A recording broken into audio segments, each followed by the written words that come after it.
எல்லாருக்கும் என் அன்பான வணக்கங்கள். நம்ம 4-5 நாளாக கர்மாவை பற்றியே பார்த்துட்ருக்கோம். அது அவ்வளோ தேவையாக இருக்குது. ஏன்னா அது அவ்வளோ சென்சிட்டிவான ஒரு விஷயம். அதை பற்றி நம்ம நல்லா தெரிஞ்சுக்கிட்டால் மட்டும்தான் நம்ம இனிமேலும் நம்ம வாழ்க்கையில் நெகட்டிவ் கர்மாஸ் எல்லாம் பண்ணாமல் பாசிட்டிவ் கர்மா பண்ணி எவ்வளோ சீக்கிரம் முக்தி கிடைக்க முடியுமோ அவ்வளோ சீக்கிரம் முக்தியை தேடி போகிறதுக்கான ஒரு வழி தான் அது. அதனால் அதை நம்ம நல்லபடியாக அதை கற்றுக்கிட்டோம்னா தான் நமக்கு நல்லது வரும். ஓகே, அப்படி நிறைய விஷயங்கள் நம்ம ஷேர் பண்ணிட்டோம். இந்த வீடியோவில் நான் சொல்ல போகிறது இந்த கர்மான்னு நம்ம கர்மா பண்ணிகிட்டே தான் இருக்கோம். இப்போது ஒன்றுமே செய்யாமல் சும்மா இருந்தால் கூட நம்ம உடம்பு சும்மா இருக்கும், மனசு சும்மா இருக்குமா? மனசு கேட்குமா? மனசு நம்ம சொன்னபடி கேட்குமா? அடங்காது. அப்போது மனசில் 6 செகண்டுக்கு ஒரு தடவை புது சிந்தனைகள் வந்துக்கிட்டே தான் இருக்குது இல்லையா? அந்த சிந்தனைகளில் எவ்வளோ நல்லது எவ்வளோ கெட்டது அப்படிங்கிறத வச்சும் அதுவும் கர்மா தான். அதனால தான் இந்த நோ தாட் ஸ்டேட் எப்போ மனசு ஆல்ஃபாவில் கூட இல்லை, பீட்டாலேருந்து ஆல்ஃபாவுக்கு வந்து ஆல்ஃபாலேருந்து தீட்டாவுக்கு வந்து இந்த நோ தாட் ஸ்டேட் எப்போ வருதோ அதுதான் முக்தி அப்படின்னு அன்றைக்கே சொல்லி முடிச்சு போட்டு கொடுத்துட்டாங்க. அப்போ அந்த நோ தாட் ஸ்டேட் வர்ற வரைக்கும் நமக்கு கர்மா இருந்துக்கிட்டே தான் இருக்கும். வெறுமனே உட்கார்ந்து இருந்தால் கூட கர்மா இருந்துக்கிட்டே தான் இருக்கும். ஓகே, அப்போது அந்த நோ தாட் ஸ்டேட் வர்றதுக்கும் நமக்கு எது உபயோகமாக இருக்குது, எது நம்மளை ஹெல்ப்ஃபுல்லாக இருக்குது? மெடிடேஷன், தியானம் பண்ண தான் மனசு உள்முகமாக திரும்பும். மனசு கொஞ்சம் கொஞ்சமாக அமைதியாக பார்க்கும். ஓகே, அது ஒன்று. அது மட்டும் இல்லை, நமக்கு மெடிடேஷன் பண்ண ஒரு ரொம்ப நல்ல ஒரு குவாலிட்டி நமக்குள்ளே வரும். அதாவது எது சரி எது தப்பு அப்படிங்கிறது நமக்கு தானாக புரியும். நமக்கு வேறு யாரும் நமக்கு சொல்லிக் கொடுக்க வேண்டிய அவசியம் இல்லை. அன்றைக்கி நான் சொன்ன மாதிரி இந்த டிராஃபிக் ரூலு, நல்ல ஒரு புது கார் எடுத்துகிட்டு நம்ம ஊரில் இந்தியாவில் கீப் லெஃப்ட்டு, ஆனால் நம்ம ரைட்டில் தான் போயிட்டு இருந்தால் டிராஃபிக் போலீஸ் சும்மா இருப்பாரா? பிடிச்சி ஃபைன் அடிப்பார். ஐயோப்பா இது புது காருப்பா, எனக்கு டிரைவிங் புதுசுப்பா, அதனால் எனக்கு தெரியாது, எனக்கு இந்த ஊரோட ரூல் தெரியாது, அதனால் என்னை விட்டுடுன்னு சொன்னால் சும்மா இருப்பாங்களா? அப்போ பெட்டி அடித்து ஃபைன் அடித்து கொடுத்துருவாங்க இல்லையா? அப்போது ரூல் தெரியாதுன்னு சொல்லி நம்மளால் எங்கேயும் எஸ்கேப் ஆக முடியாது, அந்த இடத்துலேருந்து வெளியே வர முடியாது. ரூல் தெரிஞ்சிருக்க வேண்டிய ரூல்ஸு நமக்கு தெரியணும். இந்த ரூல்ஸு தெரியாததே ஒரு குத்தம். ஓகே, அப்போது நம்ம நிஜம் வாழ்க்கையில் எது சரி எது தப்புன்னு தெரியாமல் வாழ்கிறது ஒரு பெரிய குத்தம். அதுவே பெரிய நெகட்டிவ் கர்மா. எனக்கு தெரியல, நான் தெரியாமல் தப்பு பண்ணிட்டேன். சிலவங்க இருக்காங்க, எதுக்கு எடுத்தாலும் இதே சொல்லிகிட்டு இருப்பாங்க, நான் தெரியாமல் தப்பு பண்ணிட்டேன். எவ்வளோ காலத்துக்கு தெரியாமல் தப்பு பண்ண முடியும்? நம்ம வயசாகிட்டே போகுது, வளர்ந்துக்கிட்டே போகிறோம். நல்லது கெட்டது தெரியலன்னா அப்புறம் என்ன? எனிவே, அந்த நல்லது கெட்டது தெரியறதுக்கும் நம்ம மெடிடேஷன், தியானம் நம்மளை ரொம்ப ஹெல்ப் பண்ணும். இப்போது இயேசுவை சிலுவையில் அரைஞ்சாங்க, முள் கிரீடம் வச்சு தலையில் அமுக்குனாங்க, கையிலையும் கால்லையும் ஆணி வச்சு அடித்தாங்க, ரத்தமாக ஒழுகுது. அப்படி சிலுவையில் தொங்கிட்டு இருக்கும்போது கூட இயேசு என்ன சொன்னார்? ஐயா, கடவுளே, இவங்கெல்லாம் என்ன பண்ணுறாங்கன்னு தெரியாமல் பண்ணுறாங்க, அவங்க பண்ணுறது தப்புன்னு அவங்களுக்கே தெரியல, அதனால் பிதாவே அவங்கள மன்னிக்கணும் அப்படின்னு ஜீசஸ் சொன்னார். ஆனால் ஜீசஸுக்கு அவ்வளோ பெரிய மனசு இருக்குது, அதனால் அவர் அப்படி சொன்னார். நம்ம என்ன அப்படி சொல்லுவோமா? காலில் ஆணி அடித்தா கூட அந்த ஆணியை பிடுங்கி வச்சுட்டு காலால் உதைக்க தான் பார்ப்போம் இல்லையா? அதனால தான் ஜீசஸை நம்ம மகான்னு கையெடுத்து கும்பிட்றோம். நம்ம மகான்கள் கிடையாது. அதனால் நம்ம ரொம்ப கேர்ஃபுல்லாக வாழ்க்கையை ஓட்டணும். எந்தெந்த விஷயம் செஞ்சாலும் நமக்கு அதில் நெகட்டிவ் கர்மா இருக்கா, அது பாசிட்டிவா நெகட்டிவா, நான் செய்கிறது சரியா தப்பா, ஒவ்வொரு நிமிஷமும் நம்ம எடை போட்டு தான் நம்ம செய்யணும். ஓகேயா? அப்போது இன்றைக்கி உள்ள வீடியோவில் நம்ம பார்க்க போகிறது இந்த கார்மிக் அக்கவுண்ட் செட்டில்மெண்ட். அது என்ன கார்மிக் அக்கவுண்ட் செட்டில்மெண்ட்டு? அதாவது இப்போ நிறைய நம்ம நல்லதும் பண்ணுறோம், கெட்டதும் பண்ணுறோம், பாசிட்டிவும் பண்ணுறோம், நெகட்டிவும் பண்ணுறோம். இந்த நெகட்டிவோட இஃபெக்ட் எல்லாம் குறைச்சி பாசிட்டிவ் எல்லாம் ஜாஸ்தி பண்ணி நம்மளும் மனுஷ நிலையிலிருந்து இறைநிலைக்கு இல்லைன்னா மகான் நிலைக்கு எப்போ மாற முடியும்னா, அதுக்கு 2 வழி இருக்குது, 2 ஸ்டேஜ் இருக்குது. முதல் கட்டம், 2வது கட்டம். ஸ்டேஜ் 1, ஸ்டேஜ் 2, 2 கட்டங்களாக அதை பார்க்கலாம். ஸ்டேஜ் 1, கட்டம் 1 அப்படின்னா அதில் 3 ஸ்டெப் இருக்குது. என்ன? Step 1, step 2, step 3. இந்த ஸ்டெப் 1 என்னன்னா, சரி இப்போ நான் யார்கிட்டையோ கத்திட்டேன், கண்ணாபின்னான்னு கத்திட்டேன். அப்போ எனக்கு ரொம்ப கோபமாக இருந்தது, அவங்க பண்ணது தப்புன்னு தோணுச்சு, செம்மையாக கத்திட்டேன், சண்டை போட்டேன். அவங்களும் அழுதுகிட்டே போயிட்டாங்க. அப்போது அடுத்தது என்ன பண்ணணும்? நம்ம தனியாக இருந்து மெடிடேட் பண்ணணும், இல்லையா தனியாக ஒரு மூலையில் உட்காந்து யோசிக்கணும். கொஞ்ச நேரத்துலேயாவது நமக்கு மனசு அடங்கணும்.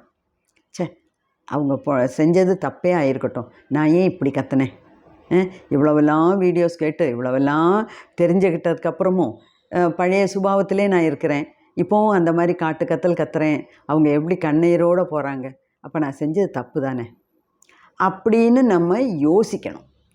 நம்ம மேலேயும் தப்பு இருக்குது, அவங்க தப்பே செஞ்சுருக்கட்டும், ஆனால் நம்ம எப்படி ரியாக்ட் பண்ணுறோம், ரெஸ்பாண்ட் பண்ணுறோங்கிறது கணக்கு இருக்குல்ல, அதுதானே என்னோடய கர்மா. அப்போ நான் எவ்வளோ நல்ல விதத்தில் பாசிட்டிவாக ரெஸ்பாண்ட் பண்ணியிருக்கலாம், அதை விட்டுட்டு ரியாக்ட் பண்ண ஆரம்பிச்சிட்டேன், காலுன்னு கத்த ஆரம்பிச்சிட்டேன். அப்போ நான் பண்ணது அட்லீஸ்ட் கொஞ்சம் நேரம் கழிச்சாவது நான் பண்ணது தப்புன்னு தெரியணும், அந்த ரியலைசேஷன் வரணும். அதுதான் first acknowledge your mistake. Acknowledge your மிஸ்டேக்னா என்ன? நான் பண்ணினது தப்புன்னு ஒரு புரிதல் வேணும்.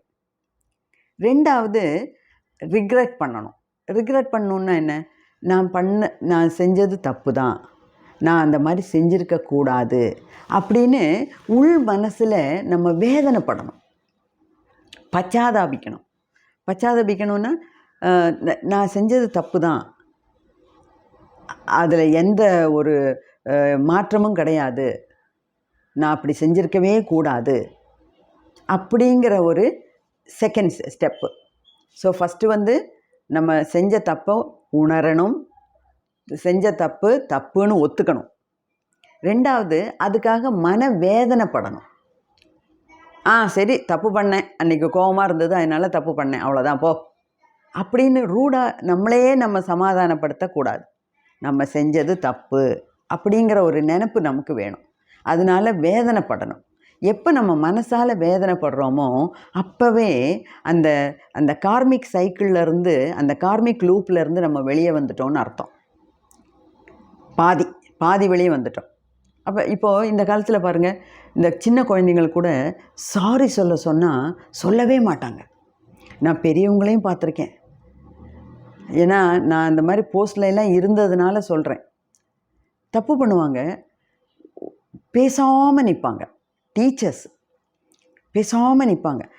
சிலவங்க ஐயோ I am sorry madam, I am sorry, நான் இந்த மாதிரி நினச்சேன், அதனால தான் பண்ணேன், ஐ எம் சாரி சொல்லி வேலையை முடிச்சுட்டு போயிட்டே இருப்பாங்க. அவங்கெல்லாம் லைட் ஹார்ட்டட் பீப்புள். சிலவங்க இருக்காங்க, நான் என்னோடய லைஃப்பில் பார்த்து அனுபவிச்சிருக்கேன், அதனால நான் சொல்கிறேன். இந்த கல்லுளி மங்குனிம்பாங்களே, அந்த மாதிரி கல் மாதிரி நிற்பாங்க. அந்த சாரிங்கிற வார்த்தை வாயில் வரவே வராது. அந்த மாதிரி கடினமான ஹிருதயம் உள்ளவங்களை நம்ம ஒன்றும் பண்ண முடியாது. ஸோ ஃபஸ்ட்டு நான் செஞ்சது தப்புன்னு ஒத்துக்கணும், 2வது அதுக்காக மனசு வேதனைப்படணும், 3வது முடிஞ்ச வரைக்கும் எவ்வளோ சீக்கிரம் முடியுமோ அவ்வளோ சீக்கிரம் அந்த யாரை நம்ம மனசு நோகடித்தோமோ அவங்கள்ட்ட சாரி சொல்லணும். ஏன்னா அப்படி இல்லைன்னா அவங்க வச்சு அந்த மனசில் அந்த நினப்பை வச்சு புழுங்கி வேதனைப்பட்டு அது கடைசியில் நமக்கு தான் திருப்பி அடிக்கும். அதனால் ஏதோ ஒரு அவசரத்தில் தப்பு பண்ணிட்டேன், கற்றுன்னு கத்திட்டேன், சாரிப்பா, இப்போ பரவாயில்ல விட்டுடு, மனசில் வச்சுக்காத, மறந்துடு அப்படின்னு சொல்கிற, சாரி சொல்கிற மனோபாவம் நமக்கு வேணும். ஓகே, அதுதான் அதுக்கு. இப்போ சாரி சொல்கிறது இப்போ பக்கத்தில் இல்லை, நம்ம சீன்லேயே இல்லை, அப்போ என்ன பண்ணணும்?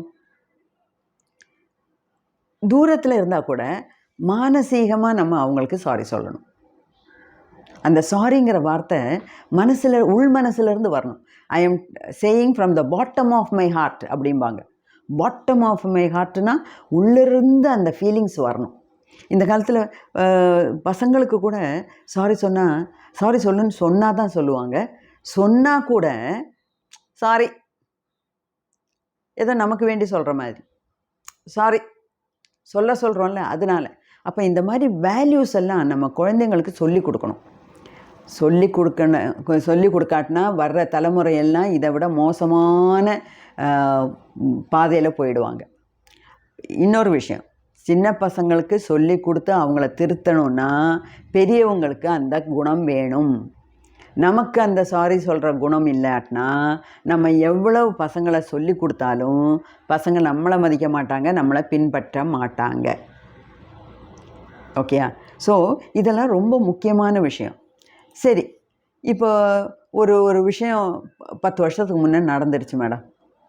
நானும் எங்கள் ஹஸ்பண்டும் சண்டை போட்டோம், ரொம்ப சண்டை போட்டோம். கடைசியில் விவாகரத்து வாங்கிட்டோம். விவாகரத்து வாங்கினதுக்கப்புறம் 2 பேரும் தனித்தனியாக வாழ்கிறீங்க. அப்போது 2 பேர்த்து மனசுலேயும் தாட்ஸ் வரும். அந்த கணவன் நினைப்பார், நான் இவ்வளோ தூரம் ரூடாக பேசியிருக்கக்கூடாதோ, நான் இவ்வளோ தூரம் அடிச்சிருக்கக்கூடாதோ, இவ்வளோ தூரம் பண்ணியிருக்கக்கூடாதோ அப்படின்னு என்றைக்காவது ஒரு நாள். அதுக்கு தான் தனிமையில் இருந்து தனித்திரு, பசித்திரு, விழித்திரு அப்படின்னு ராமலிங்க அடிகள் சொன்னதை நான் திருப்பி உங்களுக்கு ஞாபகப்படுத்துகிறேன். ஸோ இந்த தனிமையில் இருக்கும்போது நமக்கு அது மட்டும் இல்லை, வெறுமனே தனிமையில் உட்காந்தா போகாது.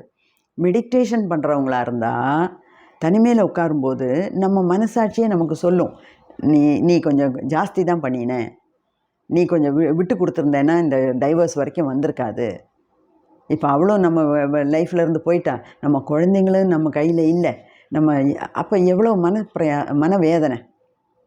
அதே மாதிரி ஒய்ஃபும் இந்த பக்கத்தில் தனியாக அந்த 1 2 குழந்தைங்களை வச்சுட்டு கஷ்டப்படுறாங்க. ஹஸ்பண்ட் இருக்கும்போது கிடைச்ச சப்போர்ட் இப்போ கிடைக்கல, யாரும் நமக்கு சப்போர்ட் பண்ணுறதுக்கு இல்லை.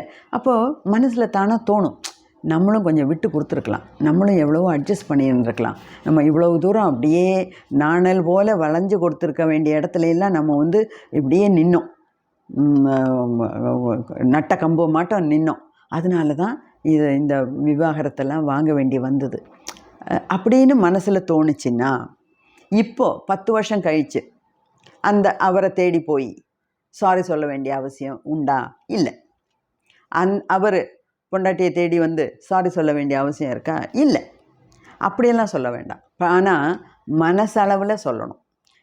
நான் என் மனசால் சொல்கிறது அந்த ஆத்மாவுக்கு புரியும். ஓகேயா?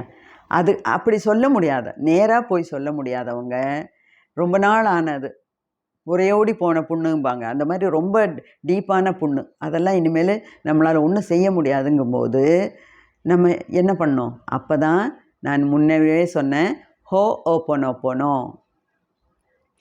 அந்த கணவனை அல்லட்டா அந்த மனைவியை அல்லன்னா அந்த ஆளை, யாரை தப்பு பண்ணோமோ, யாருக்கு நம்ம வேதனைப்படுத்தினோமோ அவங்கள நினச்சி ஹோ ஓப்பனோ சொல்லிகிட்டே இருக்கணும். நம்ம இங்கே சொல்ல அவங்க மனசில் இருக்க அந்த காயம் மாறும், காயம் ஆறும். ஓகே, நான் முன்னவே சொன்னேன், தீயினால் சுட்ட புண்ணாரும் உள்ளாரும் ஆறாதே, நாவினால் சுட்ட வடு. அது வடு பெரிய ஒரு டீப்பு இதாகிடுச்சு. அப்போது அதை நம்ம இங்கே ஹோ ஓப்பனோ சொல்லிகிட்டே இருந்தோம்னா அந்த ஆத்மா அந்த ஆத்மாவோட வேதனை குறையும். ஓகே, இதுதான் ஸ்டேஜ் 1. அப்போ இவ்வளோ தூரம் நம்ம சொல்லும்போது அந்த கார்மிக் சைக்கிள் அந்த வளையத்திலேருந்து நம்ம வெளியே வந்துடுறோம். அது ஸ்டேஜ் 1. ஸ்டேஜ் 2 ஒன்று இருக்குது. இவ்வளோ மட்டும் பண்ணால் போகாது. இது கார்மிக் லூப்லேருந்து வெளியே வந்துட்டோம். இன்னும் ஒரு ஒரு ஸ்டேஜ் உண்டு. அது என்ன stage? Account settlement. Karmic account settlement. இப்போ கார்மிக் அக்கௌண்ட் செட்டில்மெண்ட்டுன்னா என்னென்னா, அதாவது இப்போ ஒரு பேங்க்கில் போய் ஒரு லோன் எடுத்தோம். என்னோடய பேரில் வீடு இருக்குது, அந்த வீட்டோட பத்திரத்தை கொண்டு போய் கொடுத்து நம்ம ஹவுஸ் லோன் எடுத்தோம். 5 வருஷத்துக்கோ 10 வருஷத்துக்கோ 15 வருஷத்துக்கோ லோன் எடுத்தோம். லோனெல்லாம் அடைச்சி முடிஞ்சாச்சு. அடைச்சி முடித்ததோடு அந்த லோன்லேருந்து வெளியே வந்தாச்சு. அதே சமயத்தில் இப்போவும் நம்மளோட பத்திரம் பேங்கில் தான் இருக்குது. அப்போ எப்போ அக்கௌண்ட் செட்டில் ஆகும்? இஎம்ஐ எல்லாம் கட்டி முடித்ததோடு நம்ம அக்கௌண்ட் செட்டில் ஆகாது. எப்போ அக்கௌண்ட் செட்டில் ஆகும்னா, நம்ம அவங்கள்ட்ட போய் ரிக்வெஸ்ட் கொடுக்கணும். நான் இப்படி என்னோடய பத்திரத்தை வச்சு தான் கடன் வாங்கினேன், கடன் எல்லாம் அடைச்சி முடிச்சிட்டேன், என்னோடய பத்திரத்தை திருப்பி கொடுங்கன்னு நம்ம ஒரு ரிக்வெஸ்ட் கொடுக்கும்போது பேங்கு நம்ம பத்திரத்தை கொடுத்துட்டு ரிசீவ்டுன்னு வாங்கிக்குவாங்க. அப்போ தான் அந்த account settlement, loan account settlement ஆச்சுன்னு அர்த்தம். அதே மாதிரி நம்ம கார்மிக் லூப்லேருந்து வெளியே வர்றோம். ஏன்னா நம்ம மனசால் வேதனைப்படுறோம், அவங்கள்ட்ட சாரி கேட்குறோம், நிறைய விஷயங்கள் செய்கிறோம்.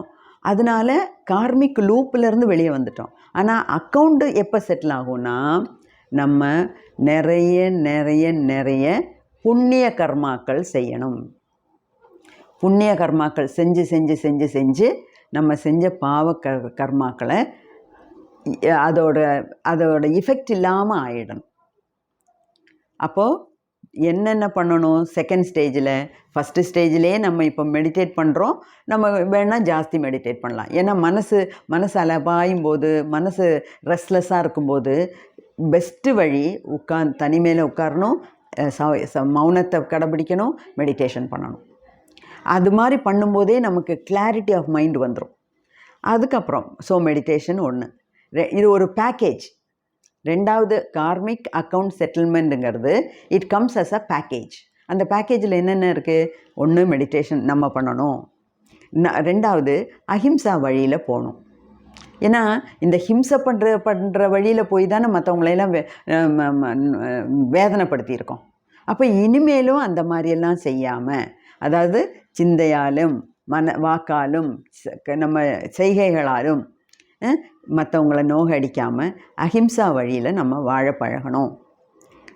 மெடிடேஷன் பண்ணணும், அஹிம்சா வழியில் போகணும், தினமுமே விட்னஸ் மோடில் இருக்கணும், மைண்ட்ஃபுல்னஸ் வேணும், 100% அவேர்னஸ் வேணும். இது முக்கியமான ஒரு விஷயம். நாலாவது சர்வீஸ்னால் சேவை. மற்றவங்களுக்கு எவ்வளவு நம்மளால் ஹெல்ப் பண்ண முடியுமோ அவ்வளவுக்கு அவ்வளவு நம்ம பண்ணணும். ஹெல்ப் பண்ண போகிறேன்னு சொல்லி, எனக்கு நிறைய காசு இருக்குதுன்னு சொல்லி ஒரு பணக்காரன்ட்ட போய் நம்ம காசு கொடுக்கக்கூடாது. நம்ம எப்படி செலவு பண்ணுறோம், அது யாருக்கு பிரயோஜனப்படுது, எந்த விதத்தில் நம்ம செலவு பண்ணுறோங்கிறதும் முக்கியம். இப்போ பணம் இருக்கவங்கள்ட்டே நம்ம போய் பணம் கொடுத்தோம்னா அது நெகட்டிவ் கர்மா. எத்தனையோ பேர் இந்த உலகத்தில் ஒரு வேளை சாப்பாடு இல்லாமல் இருக்காங்க, ஒரு நல்ல துணி இல்லாமல் இருக்காங்க. எத்தனையோ குழந்தைகள் மால் நியூட்ரிஷனால் அவங்க கண் பார்வை போகுது, விட்டமின் ஏ இல்லாமல் கண் பார்வை போகுது. எவ்வளவோ கஷ்டப்படுறாங்க குழந்தைங்கள்லாம். அது மட்டும் இல்லை, நிறைய டிசீஸ் வர்றவங்கள்லாம் கூட எவ்வளவோ பேர் கஷ்டப்படுறாங்க. பணம் இருக்கா, ஹெல்ப் பண்ணுங்கள். பணம் இல்லையா, மனசால் அவங்களுக்காக பிரார்த்தனை பண்ணுங்கள். இப்போ ஒருத்தவங்க சாகிற தருவாயில் இருக்காங்க, அவங்கள்ட்ட போய் வா, நான் உனக்கு நல்ல ஒரு ஸ்லோகம் சொல்லித்தரேன், ஆனால் ஏசான மரணம் ஸ்லோகம் சொல்லி கொடுத்து ஒரு பிரயோஜனம் இல்லை. ஆனால் நம்ம என்ன பண்ணலாம், அவங்களுக்காக நம்ம பிரார்த்தனை பண்ணலாம். அவங்களுக்கு மரணம் நல்ல விதத்தில் சம்பவிக்கணும், அவங்க நிம்மதியான ஒரு மரணத்தை தழுவட்டுமே, அவங்க மனசு சமாதானமாக இருக்கட்டுமே, ரொம்ப கஷ்டப்படாமல் நல்லபடியாக போய் சேரட்டுமே அப்படின்னு நம்ம பிரார்த்தனை பண்ணுறது கூட நமக்கு புண்ணியத்தை கொண்டு வரும். ஓகே, ஸோ உடம்பால், மனசால், வார்த்தையால், செய்கையால், பணத்தால் நமக்கு எந்தெந்த விதத்தில் செய்ய முடியுமோ அந்தந்த விதத்தில் செய்யணும், சேவை செய்யணும். ஸோ இந்த சர்வீஸு புண்ணிய கர்மா சேர சேர சேர சேர தான் நம்ம பாவ கர்மாவோட எஃபெக்ட் குறையும். இப்போது அதை வீட்டில் இருந்தே தொடங்கணும். இப்போ வீட்டில் வந்து நான் 5-6 பேர் இருக்காங்கன்னு வச்சுக்கோங்க. மாமனார் மாமியார், இல்லைன்னா அம்மா அப்பா, இல்லைன்னா தங்க, இல்லைன்னா ஒரு அத்தை, இல்லைன்னா ஒரு பாட்டி, அது இல்லாமல் ஹஸ்பண்ட் ஒய்ஃபு 2 குழந்தைங்க, எப்படியும் ஒரு வீட்டில் 4-5 பேர் இருக்காங்கன்னு வச்சுக்கோங்க. அதில் எல்லாரும் ஒவ்வொரு விதத்தில் நம்மளை வந்து தொந்தரவு பண்ணுற மாதிரி இருக்காங்க. அப்படிலாம் இருக்கும்போது அவங்களெல்லாம் மாற்ற முடியாது, யாரையும் நம்மளால் மாற்ற முடியாது. அப்போ நம்மளை தான் நம்ம மாற்றிக்கணும். நம்ம நிறைய நேரம் மெடிடேஷன் பண்ணணும். நீ ஹஸ்பண்டை பார்த்து எப்போ பாரு இப்படி என்கிட்ட சண்டை வலிச்சிக்கிட்டே இருக்கீங்களே, போய் கொஞ்சம் நேரம் மெடிடேஷன் பண்ண தானே. அவர்கிட்ட போய் சொல்லி பிரயோஜனம் கிடையாது. திருடனாய் பார்த்து திருந்தாவிட்டால் திருட்டை ஒழிக்க முடியாது. அதனால் அவங்களுக்கு மெடிடேஷன்லாம் சொல்லி கொடுக்குறத விட நம்ம நிறைய நேரம் மெடிடேஷன் பண்ணணும். நம்ம ஒதுங்கி இருக்கணும். அவங்க செய்கிறதுக்கு சொல்கிறதுக்கு எல்லாம் திருப்பி திருப்பி பதில் பேசாமல், ரியாக்ட் பண்ணாமல் பேசாமல் இருக்கணும். நமக்குள்ளே நிறைய மாற்றங்களை கொண்டு வரணும். ஏன்னா நம்ம தான் இந்த வீடியோலாம் கேட்குறோம், நம்ம தான் இந்த மாதிரி புக்ஸ் எல்லாம் படிக்கிறோம், நம்ம தான் இந்த மாதிரி நல்ல விதத்தில் வாழணும்னு தீர்மானம் பண்ணி முக்தியை நோக்கி போயிட்டுருக்கோம். அவங்கெல்லாம் போகல, இன்னும் அவங்கெல்லாம் அந்த மாதிரி தீர்மானத்துக்கே வரல. அப்போது நம்மளால் ஆனது நம்ம மாறினோம்னா அதனாலேயே மற்றவங்களுக்கு நிம்மதி கிடைக்கும். அவங்களும் நம்மளை பார்த்து மாறுவாங்க. மாறினா மாறட்டும், சந்தோஷம். மாறாட்டினா போட்டோம், அவங்க இன்னொரு 4 ஜென்மம் எடுத்து கற்றுக்குவாங்க. Okay. So stage 1 3 step. Acknowledgement, செஞ்ச தப்பை உணரணும், மனசால் ஃபீல் பண்ணணும், உள் மனசுலேருந்து சாரி கேட்கணும். அப்போ கார்மிக் லூப்லேருந்து வெளியே வந்துடும். ஸ்டேஜ் 2ங்கிறது நிறைய நிறைய நிறைய சர்வீஸ் பண்ணணும், நிறைய நேரம் மெடிடேஷன் பண்ணணும், அஹிம்சா வழியில் வாழணும், அது மைண்ட்ஃபுல்னஸோட வாழணும். அதே மாதிரி எவ்வளவுக்கு எவ்வளோ முடியுமோ, எந்தெந்த விதத்தில் முடியுமோ அந்தந்த விதத்துலையெல்லாம் நம்ம சேவை பண்ணணும், சர்வீஸ் பண்ணணும். அப்போ தான் இந்த கார்மிக் அக்கௌண்ட் செட்டில் ஆகும். ஓகே. ஸோ நமக்கு இனிமேல் வாழ்க்கையில் முன்னோட்டு போகிறதுக்கு என்னென்ன வழிகள், என்னென்ன செய்யலாம் அப்படிங்கிறதெல்லாம் யோசித்து பிளான் பண்ணி இனிமேல் அந்த மாதிரி தான் ஒவ்வொரு ஸ்டெப்பும் நம்ம யோசித்து பார்த்து செய்யணும். வாழ்க வளமுடன்.